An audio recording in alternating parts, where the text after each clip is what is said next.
ما په هر ګام د هر جابر مخالفت کړه ده. ما په هر ګام د هر جابر مخالفت کړه ده. د هر فرعون نه مې په جاره بغاوت کړه ده. ما په هر ګام د هر جابر مخالفت کړه ده. د هر فرعون نه مې په جاره بغاوت کړه ده. او زرناګانې خوروم د محبت تشمې، زرناګانې خوروم د محبت تشمې. ما په ټول عمر د نفرت څخه نفرت کړه ده. زرناګانې خوروم د محبت تشمې. ما په ټول عمر د نفرت څخه نفرت کړه ده.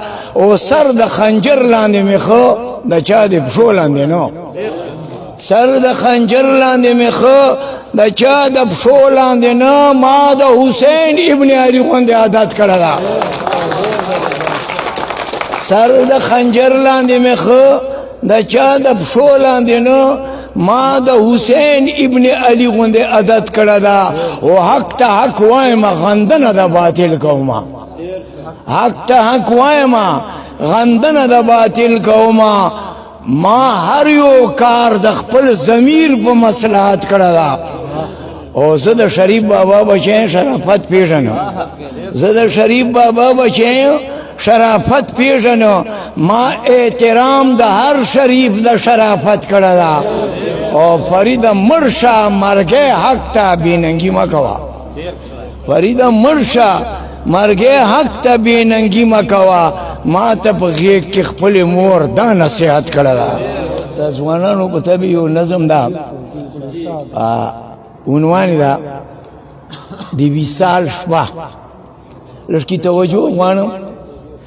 زړه راښکونکې غوندې شپه ده، په شیبو شیبو باران دی، په اسمان وریځې خورې دي، پټ په وریځو کهکشان دی. د هوا حکمرانی ده، هیبتناک غوندې طوفان دی. هم تنا ده هم برېښنا ده چې اخستې اسمان دی.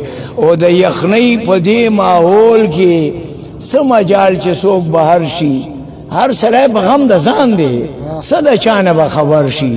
او د آبادۍ په خوا کې شاړه ده، میره ده.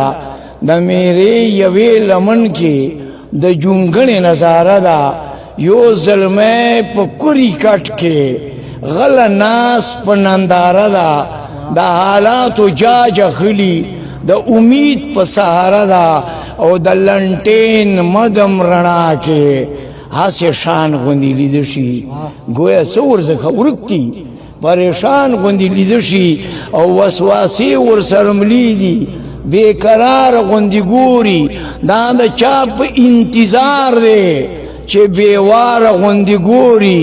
د زړګي څخه مجبور دی چې ناچاره غوندې ګوري. د جونګړې سره خوا کې هره لاره غوندې ګوري. عجیبه غوندې ماحول دی، عجیبه غوندې حالات دي.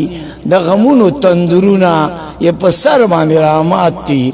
او د خپل ځان سره لګیا دی، کله اخ کله فریاد کړي، کله شونډو ته رپ ورکړي، څه په ژبه باندې یاد کړي. شیش محل د امیدونو کله ړنګ کله آباد کړي.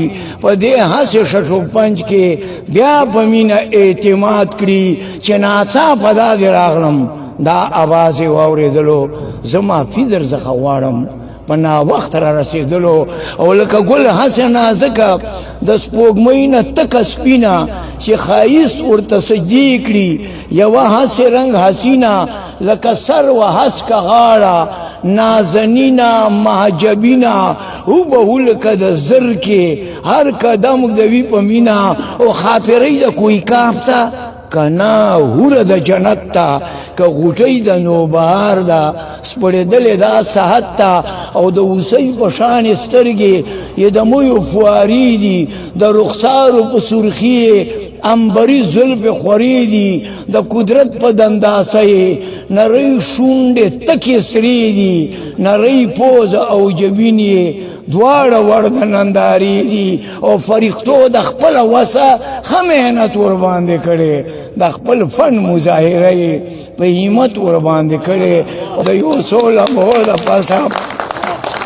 یو څو لمحو د پاسه د زلمي سره په خوا کې غلی کېنسته خو بیا هم دا یې وویل په خندا کې چې ستا خیال ورابه شي په باران او په هوا کې په دې وجه پریشان وي ما لیدې تتې رڼا کې او دا ګمان راباندې وکړه دا ګمان له زړه بهر کا تا سره مې ژوند و مرګ دی فقط دومره ځان خبر کا او ما د مینې په بدل کې د خپل سر ورکول زدي د پتنګ غوندې په شمع مې د ځان سوځول زدي ما د مرګ سترګو کې سترګې اچول او کتل زدي د حالاتو هر طوفان ته هر کلی مې ویل زدي او ستا په نوم به قرباني شم ستا په نوم به صداقه شم خدای ګواه که بې د تا نه د بل چا یوله ما شم ډېره ډېره مننه